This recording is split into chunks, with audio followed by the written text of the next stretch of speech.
ప్రతి చర్చికి ప్రభుత్వం తరపున 30,000 రూపాయలు అందిస్తున్నామన్నారు స్పీకర్ గడ్డం ప్రసాద్. వికారాబాద్ జిల్లాలో క్రిస్మస్ వేడుకల్లో పాల్గొన్నారు స్పీకర్. యేసు సందేశం ఎంతో గొప్పదన్నారు. ప్రతి ఒక్కరూ యేసు సందేశాలను పాటించాలని చెప్పారు. ఈ సందర్భంగా భారీ కేక్ కట్ చేశారు గడ్డం ప్రసాద్.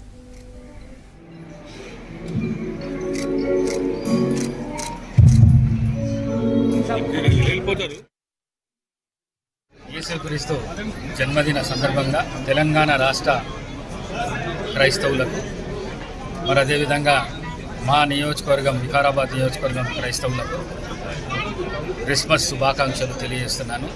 ఈ రాష్ట్ర ప్రభుత్వం ప్రజా పాలన చేస్తున్న ఈ రాష్ట్ర ముఖ్యమంత్రి శ్రీ రేవంత్ రెడ్డి గారు క్రైస్తవుల పట్ల చాలా శ్రద్ధతో పనిచేస్తున్న సందర్భం.